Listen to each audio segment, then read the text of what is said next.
we are tracking a developing situation in the heart of the Middle East, specifically in the volatile Gush Etzion settlement bloc in the West Bank. Reports are emerging of a suspected stabbing attack that has prompted a massive mobilization of Israeli paramedics and security forces.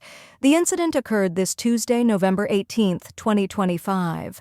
Footage from the scene shows multiple emergency vehicles converging on the area, including Magen David Adom ambulances and Israeli police units, suggesting the potential for casualties. The location is the Gush Etzion area, a large cluster of Jewish settlements south of Jerusalem, a site historically prone to security incidents. The immediate details remain scarce, as is typical in the first hour of such fast-moving events. However, local media sources have confirmed that the heavy security presence is in response to a suspected terrorist act involving a knife. The primary focus for emergency responders right now is securing the site, tending to any injured parties, and ensuring there is no continued threat in the immediate vicinity. The atmosphere at the scene is tense. Israeli military and police units have established checkpoints and cordons around the area of the suspected stabbing attack. Eyewitness reports, though unverified, indicate that the alleged perpetrator may have been apprehended, but authorities have yet to issue an official confirmation regarding arrests or the total number of victims. The promptness of the response highlights the high state of alert maintained by security forces across the West Bank, particularly in and around major settlement hubs like Gush Etzion.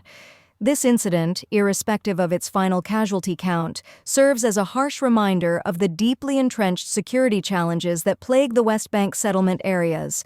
The cycle of violence often flares up rapidly, turning ordinary days into scenes of emergency and distress. Let us now take a moment to understand the broader context of the Gush Etzion area. It is one of the oldest and largest settlement blocks established after the 1967 Six-Day War. Its location, situated along a vital north-south artery connecting Jerusalem with Hebron, makes it a frequent flashpoint for conflict and security operations. Any act of violence here carries significant political weight and risks escalating the already fraught regional Middle East security landscape. The nature of these attacks, often carried out by lone assailants using knives or simple weapons, makes them notoriously difficult for intelligence agencies to preempt fully.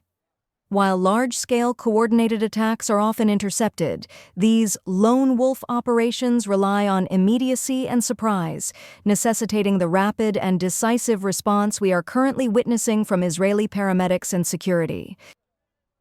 We are expecting an official briefing from the Israeli police or the Israeli Defense Forces within the next hour, which should provide clarity on several crucial questions.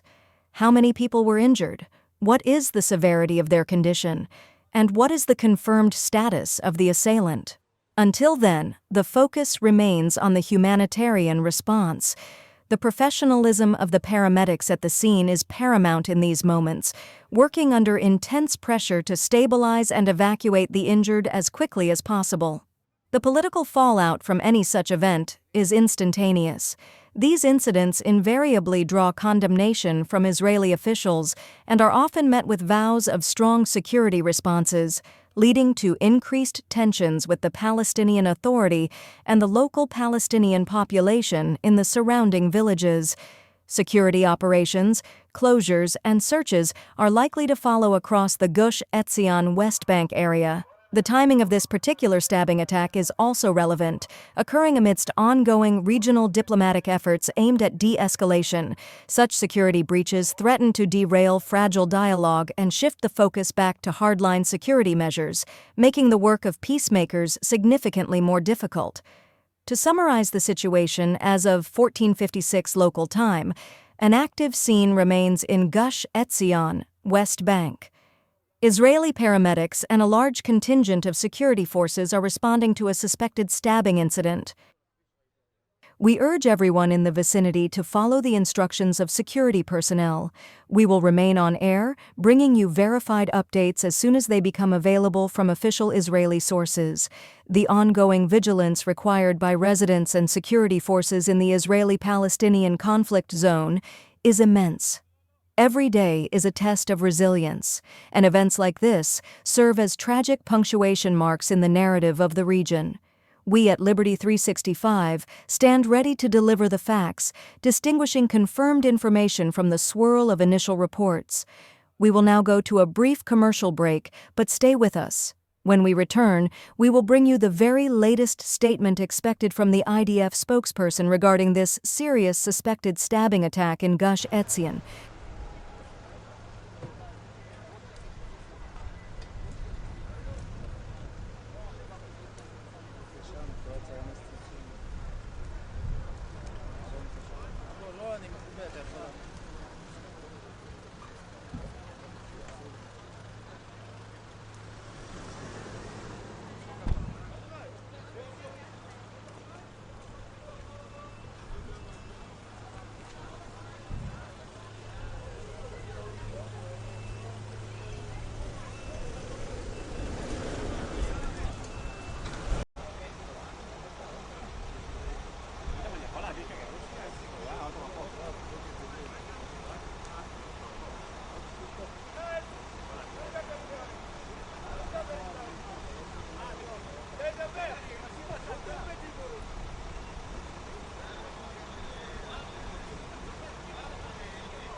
שמעת בשחרור של אולגה.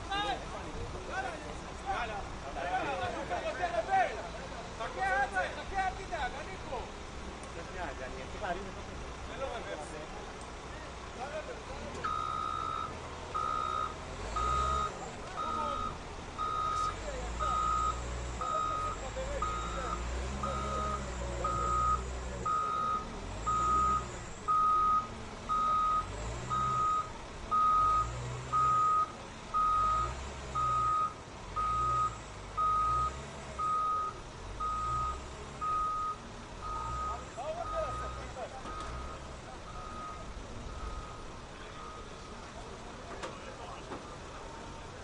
סבבה.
השעה 2 בצהריים, לאט לאט נאספים עוד ועוד פרטים, גם בנוגע לזהות המחבלים, גם בנוגע לפיגוע הקטלני שאירע, כפי שאמרתי, באזור 2 בצהריים. שני מחבלים מההבנה במערכת הביטחון מסביבת חברון מגיעים רכבם על הכביש הזה שנמצא מאחורי צומת גוש עציון, מבצעים דריסה, דורסים מספר אנשים שעומדים בצומת, לאחר מכן יוצאים ומתחילים לדקור את האנשים שעומדים שם, חלקם אנשים שנפגעו כתוצאה מהדריסה. לוחמי מילואים שמאיישים את האזור הזה, כמו שמנהל את המקום כאן, מבצע לעברם ירי לעבר המחבלים, מצליח לחסל שני מחבלים לצערנו לפני שעה קלה. כוח של מגן דוד אדום שהיה כאן טיפל את הפצועים בשטח ונאלץ לפגוע את מותו של גבר בשנות ה-30 לחייו. 3 פצועים נוספים פונו מכאן לקבלת טיפול רפואי בבית החולים, ביניהם פצועה באורח קשה. לא נשקפת סכנה לחייהם לפי מה שאנחנו מבינים מבתי החולים בירושלים. כרגע, נכון לעכשיו, כוחות רבים מאוד שנמצאים כאן, גם שוטרים, גם לוחמים רבים שמאיישים גם את הנקודה כאן מאחורי, כפי שאמרתי, מתחקרים את האירוע ומנסים ללמוד עוד על הפיגוע הקטלני שאירע כאן, וגם עוד פרטים על זהותם של המחבלים. כפי שאמרתי, ההבנה מאזור חברון, אחד מהם לפחות מבית עומר שנמצא בסמוך לחברון. כוחות רבים שנמצאים בבית פצועים כבר עברו לקבלת טיפול רפואי בבית החולים. אירוע קשה, פיגוע קשה מאוד שמתרחש כאן בגמר בתוך אדם אחד שרצח 30 לחייו, שאר הפצועים נהרגו.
להיכנס לפרטים קצרים,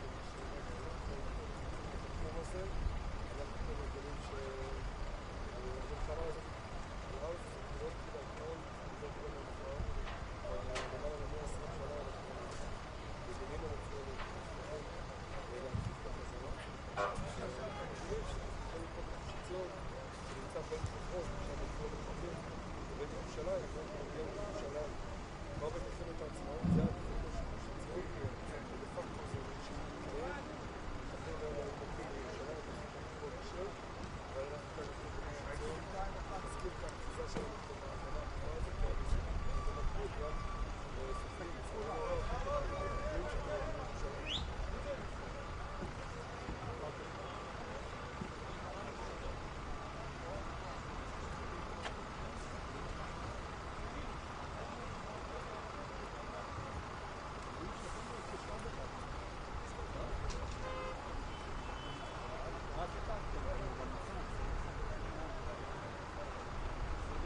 אני חושב שבגדול, ההגנה גם כל ההגנה זה מצד אחד להיעקות חזק מאוד, מצד שני, מדוע זה כבר, מצד שלישי, בעקבות עושים יקר מאוד כל הסביבה של הטרוריסט.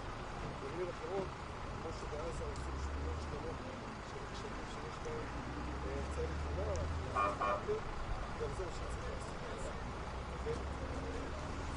המשפחות של החזקים, צריך לקרוא מאוד מאוד גדולות בסיפור הזה, שיתקבלו להם שם יקר מאוד מאוד. וזה יקרה על ידי הרבה פחות. כמובן שכל פעם שעולים עניינים לכיוון, אז יש תקווה לערבים, כשיש תקווה לערבים, יש תקווה ליהודים. זה התפקיד שלנו, להילחם על זה שהם יבינו שלעולם, אנחנו בארץ הזאת, והדרך, לא, לנצח את הטרור, ואחד לעקוף החזק, באמת לחזק את החזק ההתיישבות ובריבון. ברגע המעשי, וברוב כבוד. נעבור? עוד שפה היה לנו את הזווית הכי טובה. נכון, כן. פה היה פה מצוין, יש פה את הכל.